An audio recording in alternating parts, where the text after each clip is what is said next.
Hipotesis penelitian.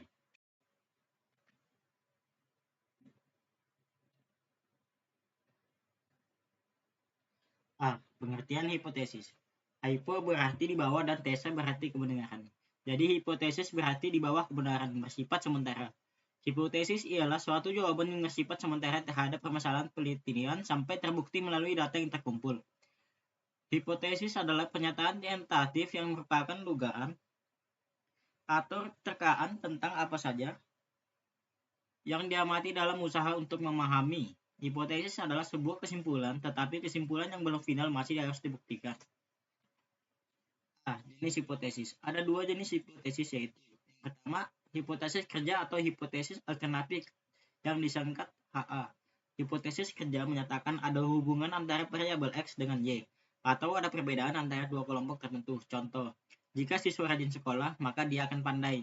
Yang kedua, hipotesis nol disingkat HO, yang sering disebut dengan hipotesis statistik, karena biasanya digunakan dalam penelitian yang bersifat kuantitatif. Dengan analisis statistik, yaitu diuji dengan perhitungan statistik.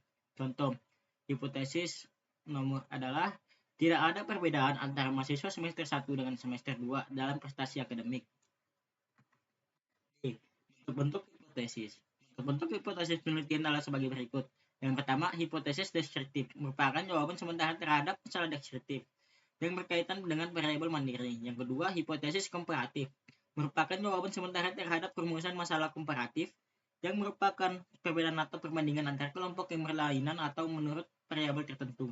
Yang ketiga, hipotesis asosiatif, merupakan jawaban sementara terhadap perumusan masalah asosiatif yang menanyakan hubungan antara dua variabel atau lebih.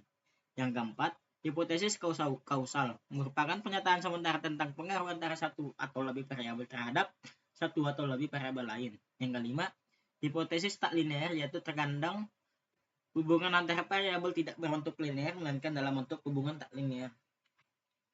Ciri-ciri hipotesis. Hipotesis ini dirapasi dari suatu teori, disusun untuk menjelaskan masalah dan dinyatakan dalam suatu pernyataan. Yang kedua, hipotesis harus dinyatakan secara jelas dalam bahasa yang benar dan secara operasional. Yang ketiga, hipotesis menyatakan variasi nilai sehingga dapat diukur secara empiris dan memberi gambaran fenomena yang diteliti. Yang keempat, hipotesis harus bebas nilai. Artinya, nilai-nilai subjektivitas penelitian tidak boleh menjadi bagian dalam penelitian ilmiah. Yang kelima, hipotesis harus dapat diuji dan harus spesifik. Yang keenam, hipotesis harus menyatakan perbedaan atau hubungan antar variabel. B. Syarat karakteristik dan kriteria hipotesis. Syaratnya yaitu pertama, hipotesis harus berhubungan dengan teori tertentu. Yang kedua, hipotesis harus dapat diuji berdasarkan data empiris. Yang ketiga, hipotesis harus bersifat spesifik. Yang keempat, hipotesis harus dikaitkan dengan teknik penelitian yang ada untuk mengetesnya.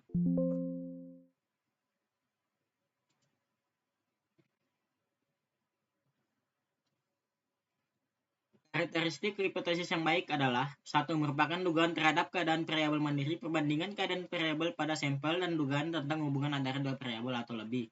Hipotesis deskriptif pada umumnya tidak dirumuskan. Yang kedua, dinyatakan dalam kalimat yang jelas yang tidak menimbulkan berbagai penafsiran. Yang ketiga, dapat diuji berdasarkan data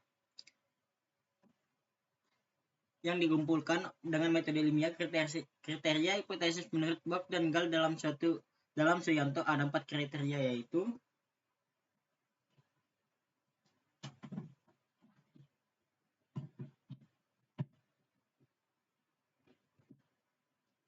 yang pertama, hipotesis harus menyatakan hubungan yang diharapkan antara dua atau lebih variabel.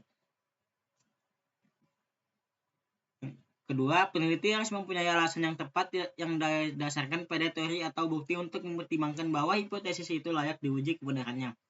Yang ketiga, sebuah hipotesis harus bisa diuji, artinya variabel yang terlibat di dalamnya harus bisa diukur. Yang keempat, hipotesis harus dirumuskan sesingkat mungkin demi untuk kejelasannya. Sumber hipotesis. Ada 3 sumber yang mempunyai hubungan dengan jenis atau sifat penelitian, yaitu pertama, pengalaman. Hipotesis yang didasarkan atas pengalaman mempunyai sifat sangat sementara dan merupakan hipotesis yang paling lemah. Yang kedua, yang lebih tegas.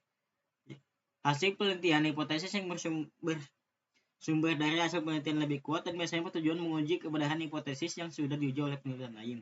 Yang ketiga, teori-teori yang sudah terbentuk. Hipotesis ini merupakan hipotesis yang paling kuat karena sudah meninggalkan penelitian yang bersifat eksploratif dan deskriptif menuju ke penelitian yang sudah bersifat menerangkan.